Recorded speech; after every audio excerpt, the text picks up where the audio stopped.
नमस्कार, सत्यहिंदी.com में आपका स्वागत है। एक नजर अब तक की सुर्खियों पर।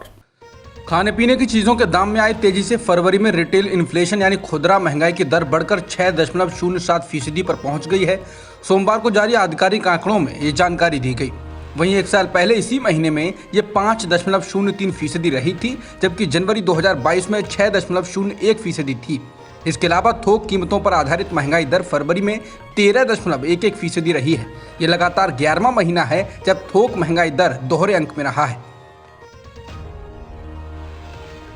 बिहार के मुख्यमंत्री और जेडीयू नेता नीतीश कुमार सोमवार को विधानसभा अध्यक्ष विजय कुमार सिन्हा पर भड़क गए। वो गुस्से में जोर जोर से चिल्लाते हुए बोले कि आप संविधान का खुलेआम उल्लंघन कर रहे हैं। उन्होंने आगे कहा, इस तरह से नहीं चलेगा, आप कौन है जो कह रहे हैं। जब विधानसभा अध्यक्ष ने बोलना चाहा तो नीतीश ने कहा, सुन लीजिए, विधानसभा अध्यक्ष मूल रूप से बीजेपी के नेता हैं और समझा जाता है ये तनातनी बीजेपी और जेडीयू के बीच तनातनी का नतीजा है। ताजा मामला विधानसभा में तब उठा जब लखीसराय में विधानसभा अध्यक्ष से कथित दुर्व्यवहार का मुद्दा उछला। लखीसराय में सरस्वती पूजा के दौरान कोरोना गाइडलाइन का उल्लंघन करने के आरोप में पुलिस ने कुछ लोगों को गिरफ्तार किया था। इसको लेकर स्पीकर ने हस्तक्षेप किया था। बाद में स्पीकर ने आरोप लगाया था कि पुलिस ने उनके साथ दुर्व्यवहार किया और पुलिस के प्रति नाराजगी जताई थी। वो लगातार इस मामले में कार्रवाई करने की मांग करते रहे। विधानसभा में ये विवाद सोमवार को भी उठा। विधानसभा में अध्यक्ष सिन्हा सरकार से पुलिसकर्मियों के खिलाफ कार्रवाई करने के लिए कह रहे थे। बीजेपी नेता भी पुलिसकर्मियों के खिलाफ कार्रवाई के लिए दबाव बना रहे। वहीं विधानसभा में ये मुद्दा उठते ही नीतीश कुमार ने अपना आपा खो दिया और अध्यक्ष पर उनकी सरकार के खिलाफ सवाल उठाकर संविधान का खुले तौर पर उल्लंघन करने का आरोप लगाया। विधानसभा में भड़के नीतीश कुमार ने कहा, ना तो हम किसी को फ्रेम करते हैं, ना ही हम किसी की रक्षा करते हैं। हम ऐसा नहीं करते हैं। आप बार बार ऐसा क्यों कह रहे हैं? आप इस बारे में और इस तरह से सदन चला रहे हैं। ऐसा पहले कभी नहीं हुआ। मुख्यमंत्री ने कहा, मैं अपने सदस्यों को भी बताना चाहता हूं, जिस तरह से आप इस सवाल को बार बार उठा रहे हैं। जब हमने जवाब दिया और कहा कि एक जांच हो रही है, तो क्या आपको जांच के बारे में चिंतित होना चाहिए?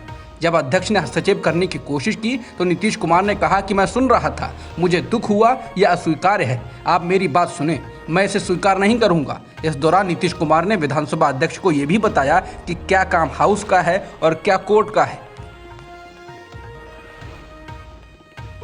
नीतीश कुमार के विधानसभा के वीडियो को ट्वीट कर आरजेडी ने नीतीश कुमार पर निशाना साधा।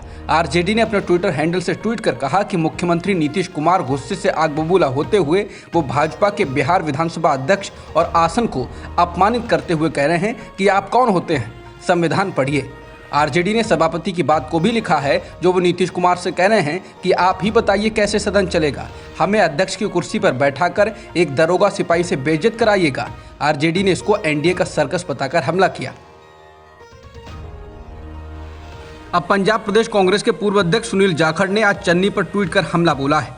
जाखड़ ने ट्वीट कर नतीजे आने के 5 दिनों बाद पंजाब में कांग्रेस वाला कमान द्वारा चरणजीत सिंह चन्नी को मुख्यमंत्री पद का उम्मीदवार घोषित करने के पार्टी के फैसले की निंदा की।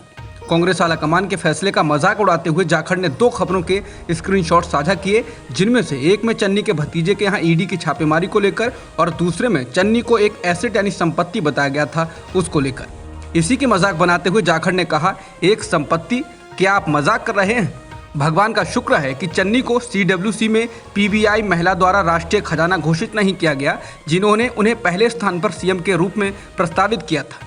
जाखड़ ने लिखा, उनके लिए वो एक संपत्ति हो सकते हैं, लेकिन पार्टी पर वो सिर्फ बोझ रहे हैं। शीर्ष नेतृत्व ने नहीं, बल्कि चन्नी के अपने लालच ने उन्हें और पार्टी को नीचे गिरा दिया। राष्ट्रीय लोकदल के राष्ट्रीय अध्यक्ष जयंत चौधरी ने यूपी की प्रदेश यूनिट, क्षेत्रीय और जिला व सभी फ्रंटल संगठनों को तत्काल प्रभाव से भंग कर दिया है। जयंत ने यूपी चुनाव के नतीजे सामने आने के बाद ये कदम उठाया है।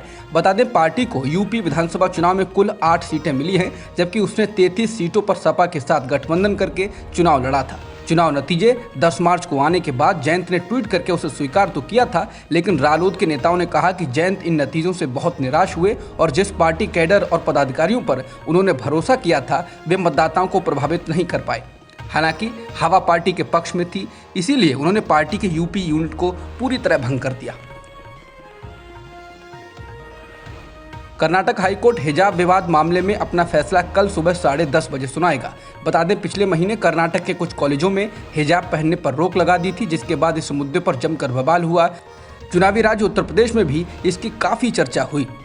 इस मामले का फैसला मुख्य न्यायाधीश ऋतुराज अवस्थी की बेंच करेगी। मनी लॉन्ड्रिंग मामले में स्पेशल कोर्ट ने महाराष्ट्र के पूर्व गृह मंत्री अनिल देशमुख को जमानत देने से इनकार कर दिया है। अदालत ने कहा कि गवाहों के बयानों में विरोधाभास होने के बावजूद इस स्तर पर अदालत द्वारा विचार नहीं किया जा सकता है। इसके अलावा कोर्ट ने यह भी कहा कि जमानत के लिए 2 शर्तों को भी पूरा नहीं किया गया है। वहीं देशमुख की ओर से पेश वरिष्ठ अधिवक्ता विक्रम चौधरी ने तर्क दिया कि देशमुख का मामला निहित स्वार्थों और उन्हें परेशान करने के लिए सत्ता का दुरुपयोग है। उन्होंने कहा कि जांच अभी भी चल रही है और सीबीआई द्वारा जांच किए जा रहे मुख्य मामले में कोई आरोप पत्र दायर नहीं किया गया है, इसलिए मुकदमा जल्द शुरू होने की संभावना नहीं है। वकील ने कहा कि जांच के दौरान लगभग 100 गवाहों से पूछताछ की गई और किसी भी गवाह ने देशमुख से प्रभावित होने का दावा नहीं किया। तुर्की के एल्कर आईसी के बाद नटराजन चंद्रशेखरन अब एयर इंडिया के चेयरमैन बनाए गए हैं। सोमवार को टाटा समूह की बोर्ड मीटिंग में यह फैसला किया गया। इससे पहले तुर्की के इल्कर आईसी को एयर इंडिया का मुख्य कार्यकारी घोषित किया गया था, लेकिन उनकी नियुक्ति का दक्षिणपंथी संगठनों की ओर से विरोध किया गया, जिसके बाद इल्कर आईसी ने खुद ही इस पद को लेने से इनकार कर दिया था। एन चंद्रशेखरन टाटा सन्स के अध्यक्ष हैं, जो कि 100 से ज्यादा टाटा ऑपरेटिंग कंपनियों की होल्डिंग कंपनी और प्रमोटर है।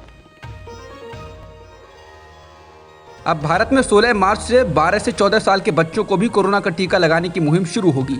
इसके अलावा 60 साल से अधिक आयु के सभी लोगों को भी प्रिकॉशन डोज लगाई जाएगी। केंद्रीय स्वास्थ्य मंत्री मनसुख मांडविया ने ट्वीट कर ये जानकारी दी है। स्वास्थ्य मंत्री ने ट्वीट कर कहा कि बच्चे सुरक्षित तो देश सुरक्षित। मुझे बताते हुए खुशी है कि 16 मार्च से 12 से 13 व 13 से 14 आयु वर्ग के बच्चों का कोविड टीकाकरण शुरू हो रहा है। साथ ही 60+ आयु के सभी लोग भी अब प्रिकॉशन डोज लगवा पाएंगे। मेरा बच्चों के परिजनों व 60+ आयु वर्ग के लोगों से आग्रह है कि वैक्सीन जरूर लगवाएं। युद्ध के बीच यूक्रेन और रूस लगातार वार्ता भी कर रहे हैं। इसी क्रम में दोनों देशों के बीच आज भी बातचीत चल रही है।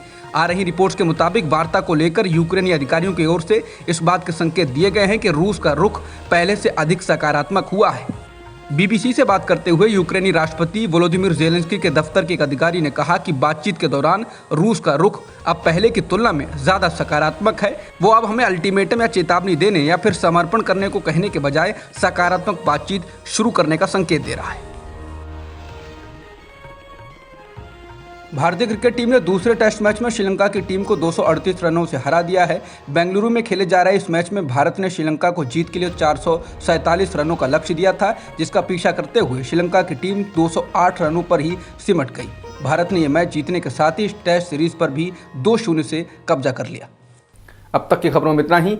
बाकी खबरों के लिए बने रहिए सत्यहिंदी.com के साथ।